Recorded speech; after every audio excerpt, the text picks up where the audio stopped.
Hai semua, Assalamualaikum. Pada hari ini saya nak kongsikan resepi batang keladi lagi. Setelah sekian lama, akhirnya saya dapat masak batang keladi lagi.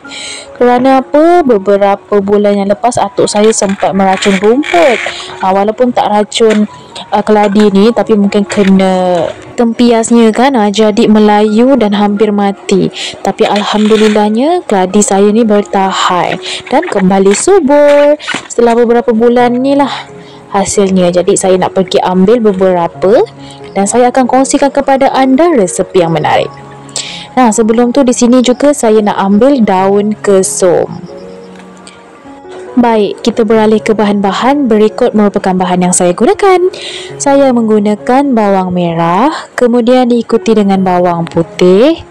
Saya juga menggunakan cili kering. Kuantiti cili sesuaikanlah dengan jumlah masakan masing-masing. Saya menggunakan belacan dan daun kesum yang telah saya ambil tadi. Kesemua bahan-bahan tersebut saya nak kisar sehingga lumat. Daun kesum tak perlu dikisar. Jangan lupa masukkan air bagi memudahkan kita mengisar.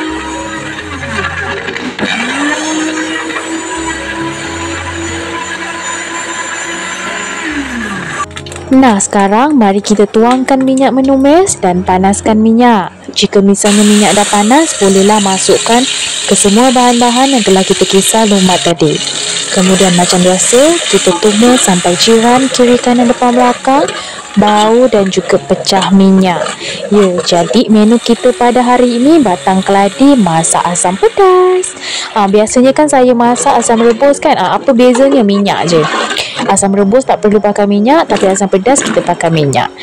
Ni tadi saya masukkan air sesuai selera, nak banyak nak sikit, lalu bolehlah masukkan kita punya batang keladi. Tadi saya lupa nak tunjukkan cara siang batang keladi, tapi tak apa, nanti saya akan letakkan link video batang keladi yang lain, asam rebus. Yang sana lengkap, siap siang sekali. Jangan lupa untuk masukkan garam sesuai selera, penyedap rasa bagi yang guna. Yang tak guna boleh skip, dan juga sedikit gula Melaka. Lalu kita biarkan hingga ia mendidih kuat. Last sekali bolehlah masukkan daun kesum. Tadi jangan lupa untuk tambahkan asam kemping juga 2. Ni dah siap lah. Bagaimana menurut anda dengan resepi pada hari ini? Mudah sangat, tapi rasanya sangat sedap. Saya harap anda suka dengan resepi pada hari ini. Jangan lupa tekan like kalau anda suka. Jangan lupa share juga agar mereka dapat mengetahui tentang resepi yang satu ini. Dan subscribe for more video. Dan see you next video guys. Bye bye.